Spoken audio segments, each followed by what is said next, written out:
नमस्कार, स्वागत है आपका न्यूज 11 टीवी पर। मैं हूं आपके साथ दिनेश सिंह कुशवाहा। अब बढ़ते हैं खबर की ओर।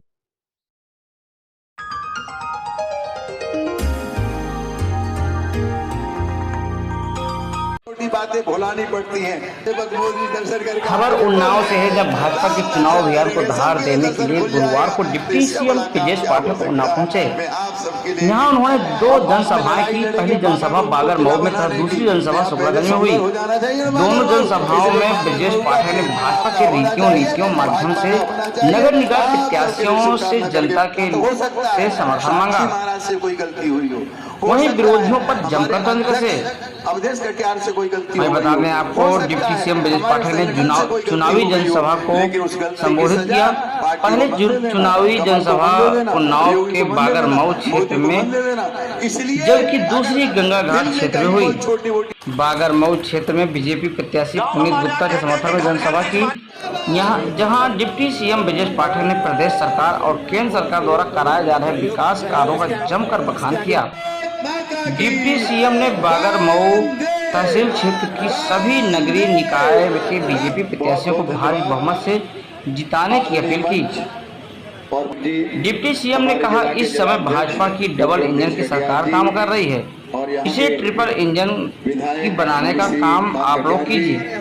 डिप्टी सीएम ब्रजेश पाठक ने बताया कि गंगा घाट मेरा घर है और यहाँ के लोगों से मैं कोई राजनीति बात करने नहीं आया हूँ। यहाँ हर घर से मेरा नाता है।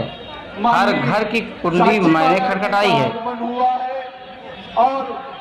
हर घर से मुझे पीने के लिए पानी मिला है। तमाम घरों से मुझे खाने के लिए रोटी भी मिली है।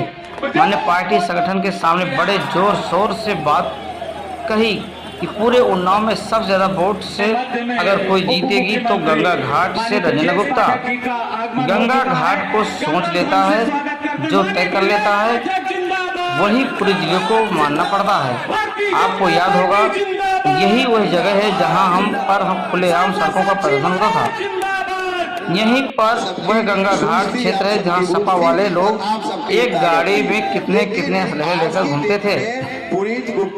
हमारी बिटिया बहनें बैठी हैं और जानते हैं, पहले जब घर से निकलती थी तो भयभीत रहती थी। आज महिलाओं के साथ अपराध करने वाले 25,000 से ज्यादा लोग जेल की हवा खा चुके हैं।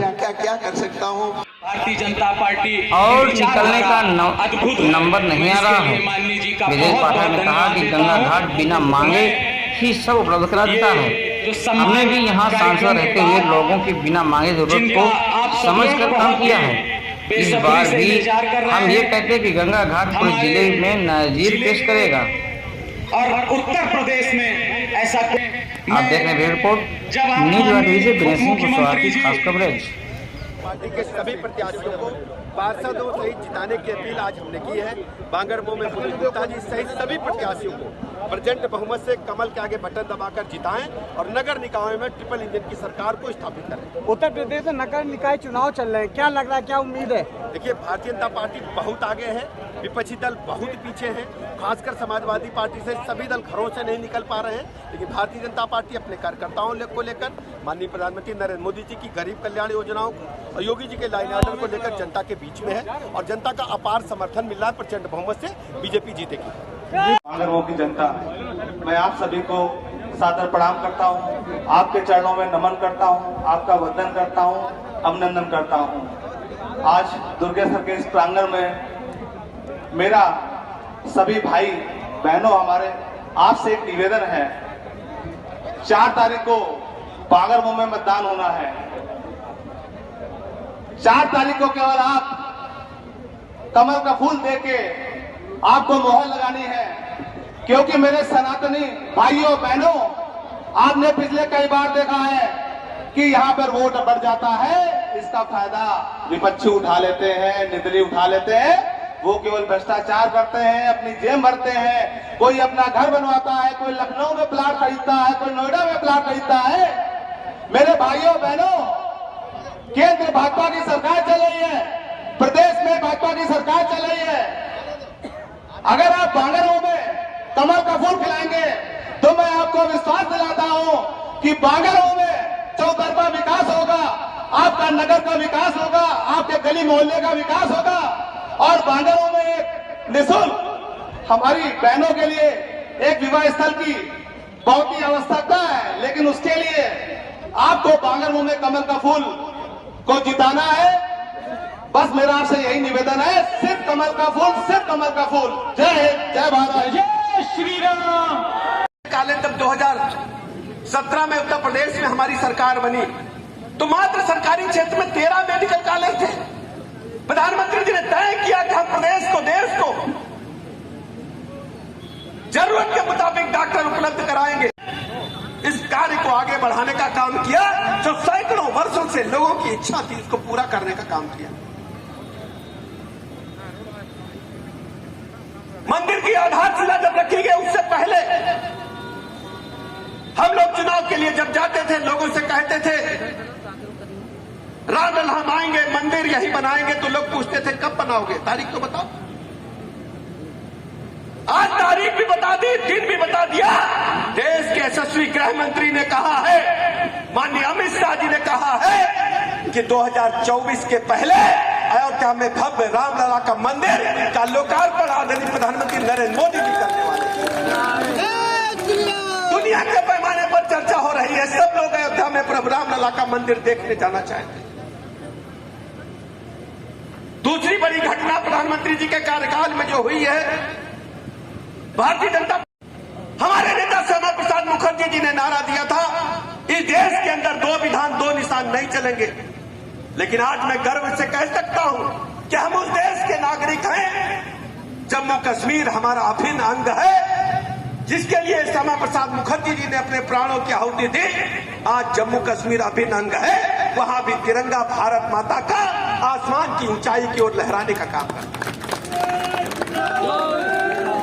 तीसरा बड़ा निर्णय, हमारी मुस्लिम बहनें, आधी आबादी, बड़े मियां चच्चा जरा से नाराज हो गए, रोटी जरी गई, 3 तलाक कह दिया। दरवाजा देर से खुला, चच्चा नाराज हो गया, कहने लगे 3 तलाक, तलाक जाओ। हमारी बिटिया सड़क पर घूम रही, मुस्लिम बहनें भी मेरी बहनें हैं। मन नहीं किया, सुबह देर से उठी बेचारी, चच्चा कहीं 3 तलाक। बड़ी संख्या में निर्ममता से लोगों को गोलियों से भून दिया गया था। लग रहा था जलियांवाला कांड जो जनरल डायर ने किया था ब्रिटानिया हुकूमत के दौरान हिंदुस्तान के लोगों पर गोली चलाने का काम किया था, उससे भी निकृष्ट घटना अयोध्या में कार सेवकों पर गोली चली थी। इसके चश्मदीद गवाह अखबारों के माध्यम से, टेलीविजन के माध्यम से हमारे सभी साथी थे। अयोध्या में प्रभु रामलला का भव्य मंदिर बन रहा है। माननीय सर्वोच्च न्यायालय प्रधानमंत्री जी ने देश की आधी आबादी को मजबूती देने का काम किया और मुस्लिम बहनों के हक में 3 तलाक कानून को पूरी तरह से लागू किया कि अपराध घोषित किया, किसी की हिम्मत नहीं है।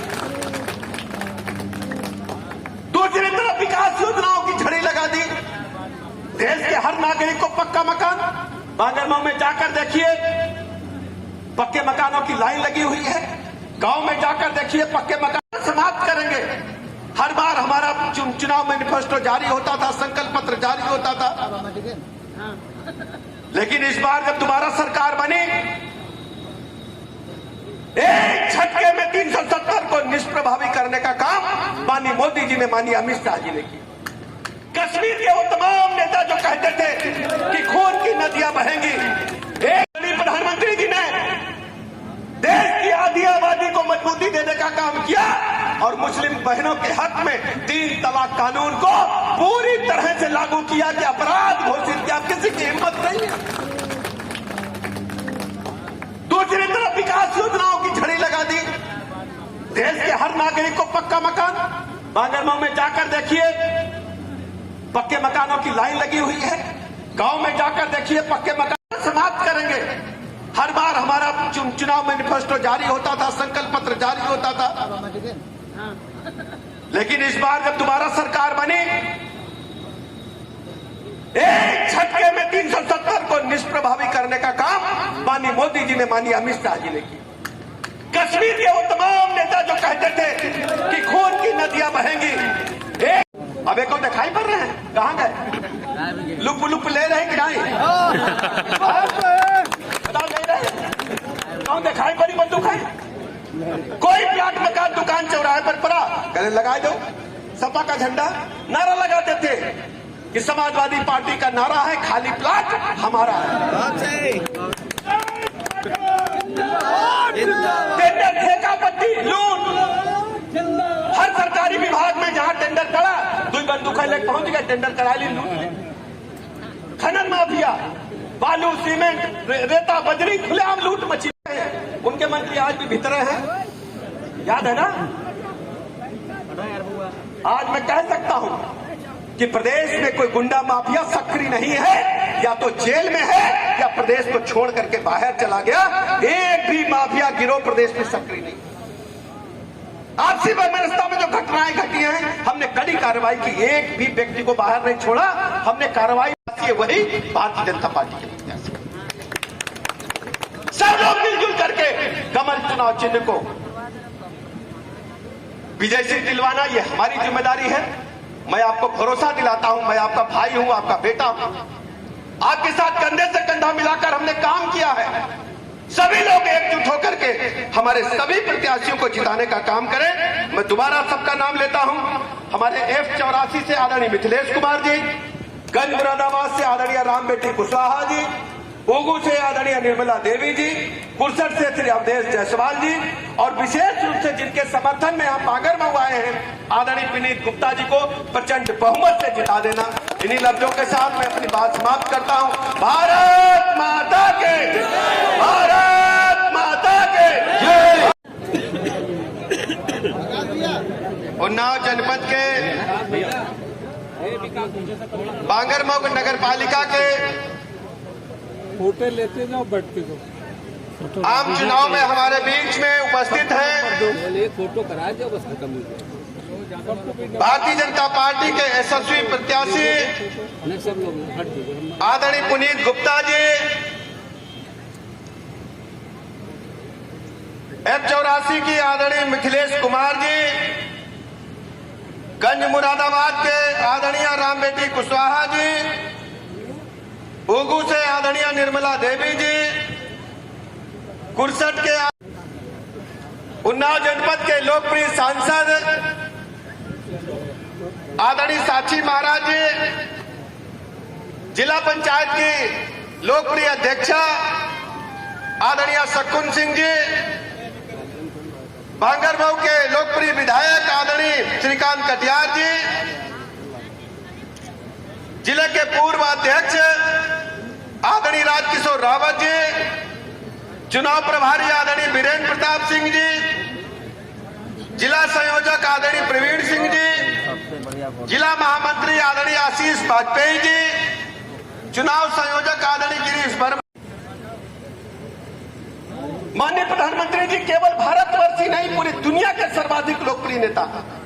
4-5 प्रमुख कारण आपको गिनाना चाहता हूं। सैकड़ों वर्षों से विवाद चल रहा था